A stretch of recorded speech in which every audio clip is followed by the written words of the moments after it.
What's going on, everybody? Welcome to a very quick podcast regarding the Miami Hurricanes schedule. Before I get into that, don't forget to hit that subscribe button. Don't forget to comment, questions, comments, concerns, anything you want to add, anything I may have missed. Just say it down below in the comment section, and I'll be more than happy to reply to it. This is gonna be a quick podcast, just a quick observation of the 2021 schedule that just got released uh, last Thursday and just some observations about it. We already knew about the first four games that were going to happen: Alabama, App State, Michigan State, and Central Connecticut. Those games were already scheduled way in advance. We knew when they were going to happen. We just don't know the times yet, obviously. I am going to go out on a very short limb here because it's not going to be much of a prediction, but the Alabama game that's in Atlanta, the neutral site. Game is going to be a primetime game. It's going to be an 8 o'clock, 7:30, 8 o'clock game, whatever it is, whatever the prime time is for that particular day. It's going to be like ABC, ESPN, all that stuff. App State, Michigan State, Central Connecticut. I'm guessing App State and Central Con will probably be played on the ACC network. Michigan State will be a Saturday game. My guess will probably be like CBS, ESPN2. It'll be on a network. Not sure which one. It'll probably be like a 12 or 3:30 game. It's actually at Hard Rock Stadium. Uh, and then the only thing that we didn't know up until the release on last Thursday was how the rest of the schedule was going to play out. What order was going to go in, who was going to play in what order. We knew who was going to play home and away. We just didn't know what in what order. And it actually favors Miami a lot. When you really look at the schedule, it actually looks really good. Uh, it's right after the Central Connecticut game, you get Virginia on a Thursday night. Virginia plays at Hard Rock for a second year in a row. I thought that game would be away since we played them here last year. However, we get them at home again. It'll be a Thursday night game right before, as you can see here, right before the open date, which is the idle date, right before their clash with North Carolina. This is good, and this sets up really, really good for Miami because uh, Central Connecticut's not going to pose any issue. Never even heard of the school before until Miami put them on the schedule a couple of years back. Uh, I would say probably starting the second quarter on, you're gonna see everybody play. You're gonna see every freshman play. You're gonna see everybody play that game. I don't expect Derek King to play probably more than a quarter. That's the game you do not want anybody to get hurt in because you need everybody for the upcoming ACC schedule. Virginia playing on a Thursday night with the open date before North Carolina. That really, really helps Miami get a jump start on the bye week and get a jump start on playing North Carolina. Um, I did not look at North Carolina's schedule really to see when their open date was. I'm assuming they don't have an open date before Miami. However, this gives Miami roughly 17 days of preparation before North Carolina. And they play at North Carolina. So it's going to be an away game. I do expect fans to be in the stands. I am going to try to go to that game. It's a game I really want to go to. I'd rather go to that away game than Florida State this year, as bad as that may sound. But I think that North Carolina game is going to set the tone for the season going forward. Another observation: no Clemson. There's no Notre Dame. Notre Dame's going to be independent again this year.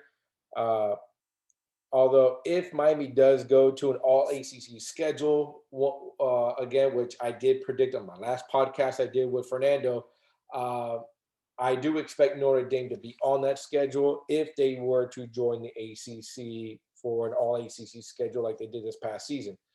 Um, they're better off playing in the Big Ten or Big 12, whatever. But if they do the ACC again, it's going to be Miami and not Clemson. That is my that's my prediction. Uh, at North Carolina, then they have a seesaw type of schedule: away, home, away, home, away, home.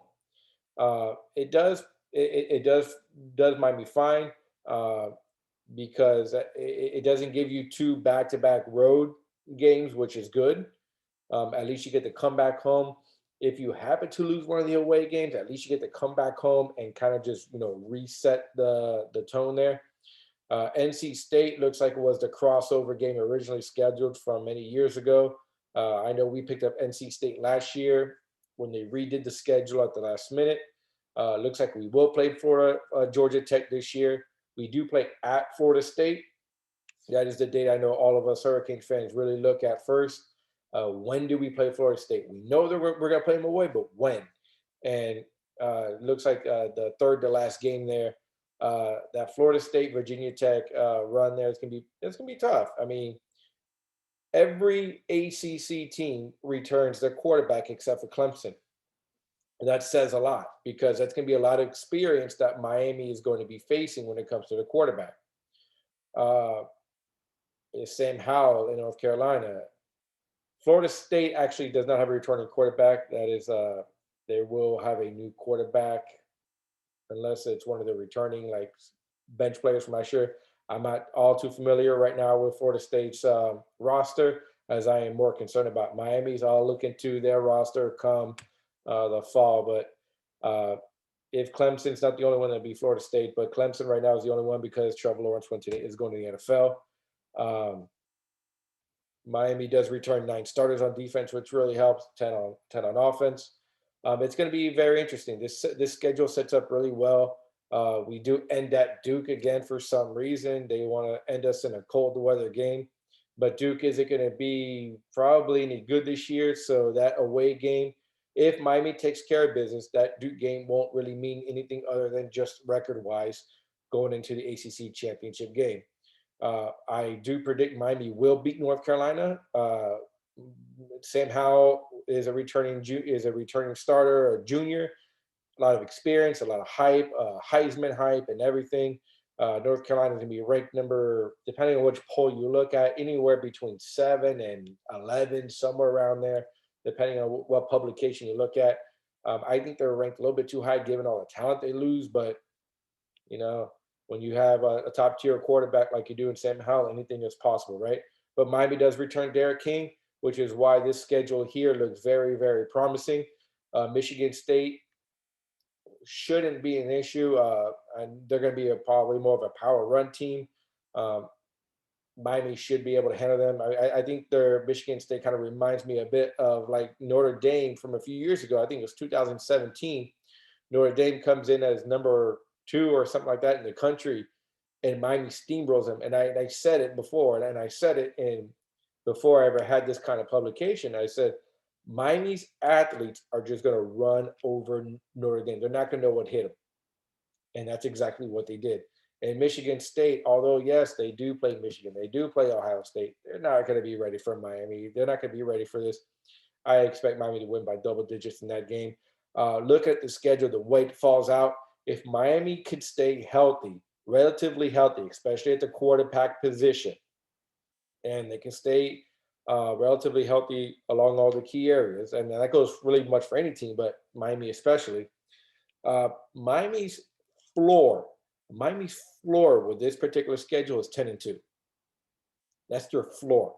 If they go 10-2 in this schedule, that's a very, very good season.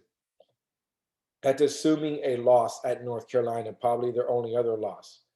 I'd rather win North Carolina and lose somewhere else, but I don't want to lose, period. I think 11-1 is very, very attainable. I know that may sound like a homer. That may sound like I'm just a biased Miami Hurricane fan.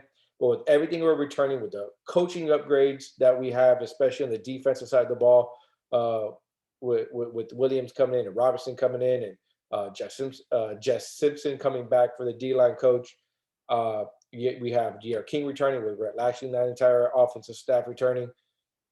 11-1 is going to be very, very attainable. That should be the goal. Obviously, 12-0 is the goal. Alabama, I do believe we're going to give them a run for their money. I think we're going to play Alabama a lot tougher than most people believe. If I am a betting man, so I would bet against. I would bet Miami on the spread. And the spread's going to be anywhere between 10 and 14 points. It's going to be a very high spread. Alabama does lose a lot, but Alabama's Alabama. So 11-1, 10-2 is the floor. probably going into the ACC championship game against Clemson. I don't see anybody knocking off Clemson on their schedule ACC wise, unless something comes out of nowhere. But even if they were to lose one ACC game, I don't see them losing enough to not be in the ACC championship game. And I do predict that Miami will give Clemson a run for their money. If they were to lose, they could still end up in an Orange Bowl type of game against. It could be a Notre Dame, it could be against a Big Ten team. We don't know, but that's a little bit down the road here. But my prediction: 11-1. I think they run shot through the ACC. I think they beat the teams not only they're supposed to beat, but they finally get off the North Carolina hump. They beat Virginia Tech. They beat Florida State. The only team they lose to is Alabama in the opener, and they run the table on the rest of the schedule. So that's basically my recap. Anything I missed? Anything that you have questions on? Let me know. Leave them down in the comment section. I appreciate it. That'll do it for me.